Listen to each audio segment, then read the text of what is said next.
The early Yayoi was a time of war, of clan chieftains fighting for the best lands. And so you may think this video would be about exciting battles and strategies and such. Well, it's not. Welcome to the frustration of studying this period in Japanese history. The Yayoi had no written language. It was a time when alliances were formed and broken, a time of heroes and intrigue and betrayals, but we have no written records of any of it. The only records we have are from the Chinese sources that bothered to write down things about these barbarians to the east. They mentioned wars, but didn't much care for details. Now, to understand the Yayoi period, we can't just talk about the Yayoi people by themselves. The picture would be incomplete.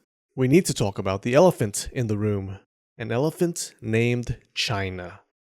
Psst, don't miss out. Click subscribe and the bell. China was the high school cheerleader of ancient Asia. I'll explain.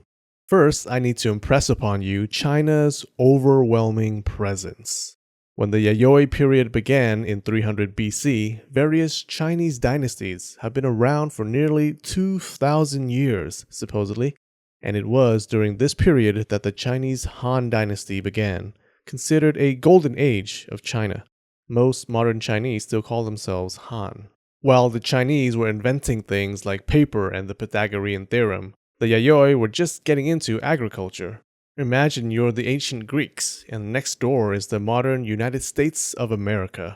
The feeling of inadequacy the Yayoi would have felt is like when you bring a baking soda volcano to the science fair, then you see Kevin waltz in with a toaster that runs on farts and happiness.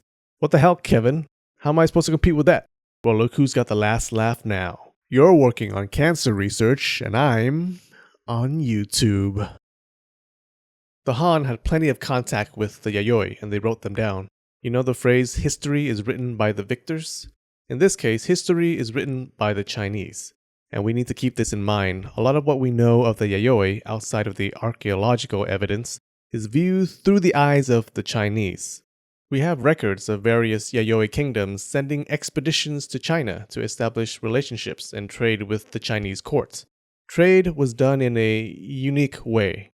You see, the Chinese believed that their emperor carried the mandates of heaven, which declares that the emperor had ultimate authority over earth. Any non-Chinese state could never be considered equal.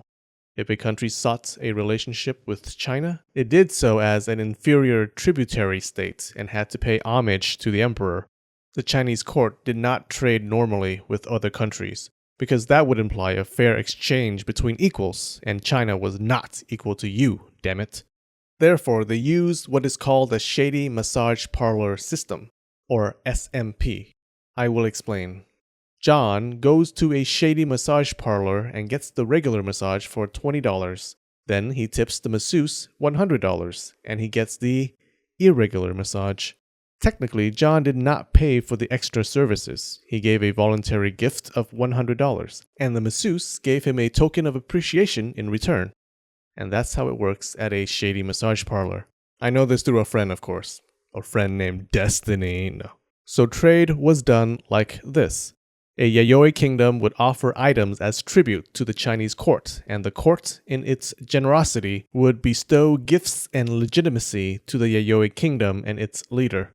This way, it's technically not a trade between equals. One side freely offers a tribute, the other freely offers a gift. SMP.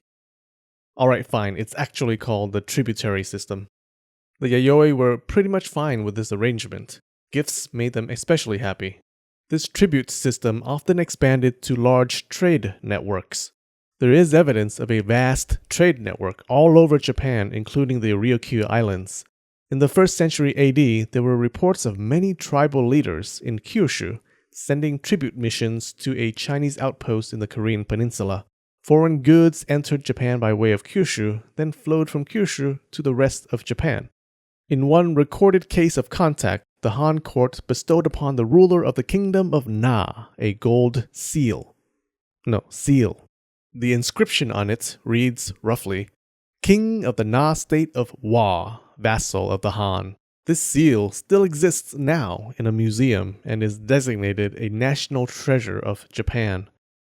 Now, were the Yayoi just vain and wanted to show off bling from China? Ooh, look at my cool bell. Oh no, it was mainly about one thing: power. In high school, recognition from a cheerleader or a jock gave you status and power. In the same way, recognition by the Chinese court granted you legitimacy and status in the eyes of your people and the other Yayoi kingdoms. China was the high school cheerleader of ancient Asia. Rulers distributed these Chinese gifts to supporters. They were symbols of power and authority. This is not to say that China controlled the Yayoi, not at all. The Yayoi were very much autonomous. There were long periods where they did not have any contact with China. But there was a long list of Yayoi leaders sending missions to China to gain power. Because of these leaders, power tended to flow from the mainland to the Yayoi kingdoms with the closest relations to China. Power consolidated there until a kingdom called Yamatai emerged to rule over Japan. Kinda.